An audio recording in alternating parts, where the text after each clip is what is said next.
What it basically means is like attendance officer, or in the UK the equivalent may be education welfare officer.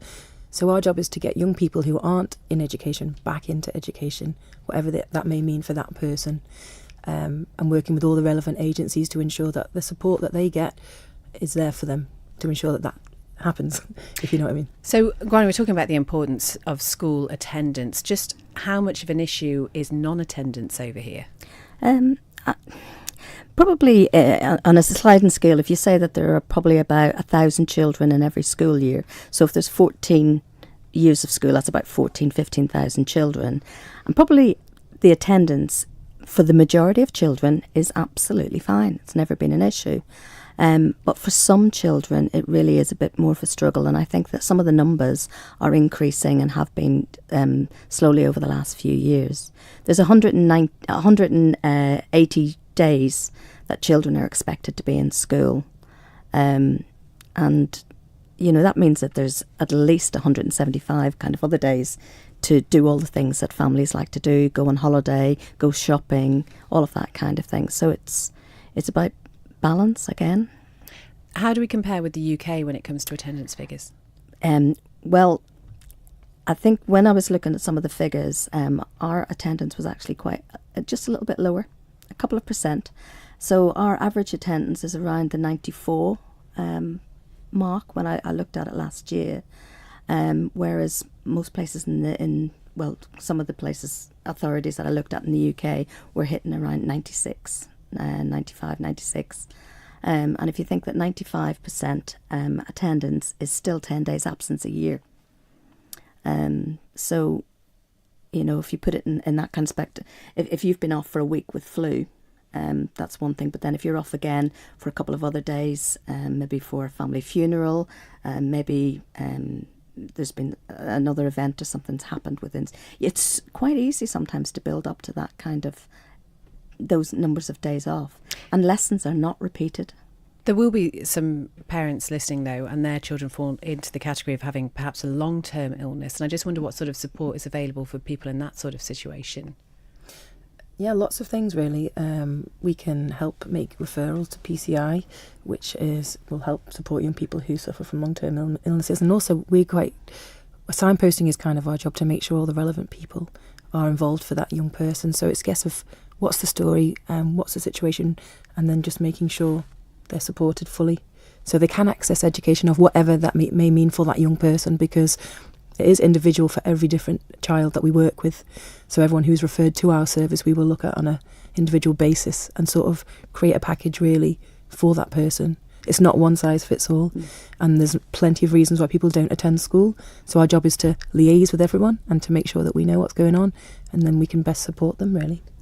Go on. Sorry, just some of the services that we have even within education, without even thinking of some of the agencies outside of education. We've got, Joe mentioned PCI, and that's a service that we have where they specifically work with children with complex medical needs. We've got our EP service, or educational psychologists sometimes get involved. We have options to modify children's timetables if that's what might be the best thing for them. And there is some elements I've been able to put in kind of alternative provision, if that would meet the needs of the children and young people themselves as well. And what sort of age are we talking about here? Is this sort of across the board from very young through to teenager, or what's sort of more prevalent sort of truancy age, if there is one?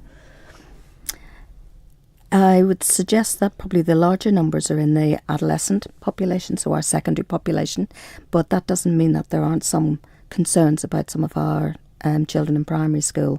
One of the things we know, though, is that the children very young children who aren't attending school, it's not necessarily that they're voting with their own feet, it's that they're not being brought to school. So it could be because of other issues that were within the family home. And one of the things that, you know, why we look at attendance as a safeguard around children is that if children are not attending school, which, as you know, is the kind of norm for all children, then something's happening that may put them at a slightly higher risk, and we need to just kind of check that out. So at what point, Joe, would you get involved if somebody's been absent? I mean, I suppose how long would they have to be absent for? Normally, when attendance drops below 80, we would get a referral into our service, but we're changing it now to it's 90%, because as we were saying before, 90% is, 20 days off school nearly a year. So whereas I used to think 90%, that sounds quite good. Actually, that's quite a lot of time off. So a referral comes into our service, and then we'll contact the families and the schools and just see what the story is and what support is needed and put it in place for that young person. I guess there's parents who would probably say it doesn't really matter if they miss a day here or a day there, but what is the actual impact? What are some of the things that are affected by the missing days of school? Well, you miss school, you miss out. So like we're saying before, teachers will not repeat a lesson, so there's learning that you'll miss. But it's not only that, it's the social implication of missing school. So friendship groups change quite quickly in schools anyway, and if you're not there for a week, it may have moved on by the time you come back, which may make it harder for young people and might lead to maybe more anxiety and coming back and then think, well, I'm not coming in because my friends have changed or that kind of thing. So it's not just the learning you're missing out on, you're missing out on all the fun social aspects. There are certain provisions, aren't there, for authorised absences? Because some people would argue that taking children on certain trips could be argued to be educational. Mm-hmm. What are the rules regarding that?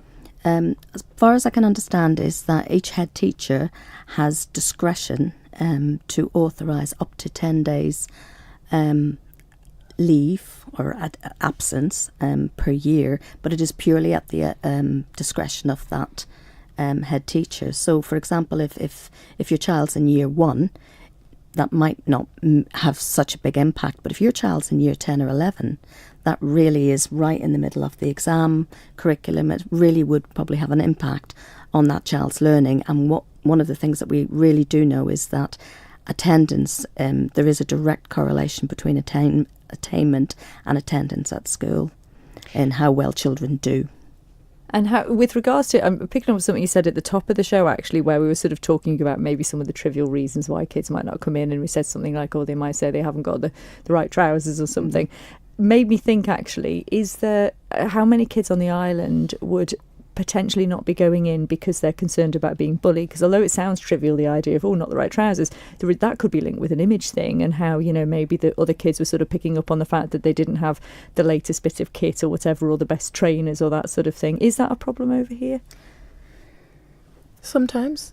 I guess when you speak to the young person, you try and figure out why they're not going in. That could happen, but we can also maybe help with uniform and things like that, or at least find a way to help, because everyone should be able to go to school and feel okay about that. And if they're not, our job is to try and help that. And it could be something as simple as you're saying, like maybe they need something to be the same as other people, and that for them could be a massive thing. And if we can help with that, then we do. Do parents face sanctions if their children aren't going into school? Yes. We have the ability to apply for a fixed penalty notice in the first thing, so that we get a warning letter, but this isn't the very first action. There's a lot of work goes in before this. It's really when it's things just aren't working, and we can see that actually there's almost collusion between perhaps the young person and the parent, where we could apply a fixed penalty notice. Eventually, a parent could be taken to court. There is the option of an education supervision order as well, and that's actually co-hosted with the Department of Health and Social Care currently. So that that brings in other agencies as well. But we don't generally go down. We don't need to generally go down those routes. We will have to fine some families at some point in time, but it would be our last resort. Yeah, definitely. So, I mean, really what we're saying today is obviously there are going to be legitimate reasons, and things like, I'm sure, illness, obviously, funerals and things like that of very close family members.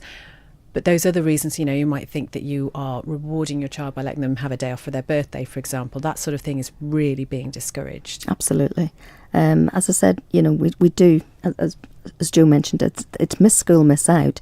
And actually, would I rather be with my parent on my birthday, or would I rather be with my friends? You know, yes, you know, so there's ways of doing things, and, you know, it is about that balance.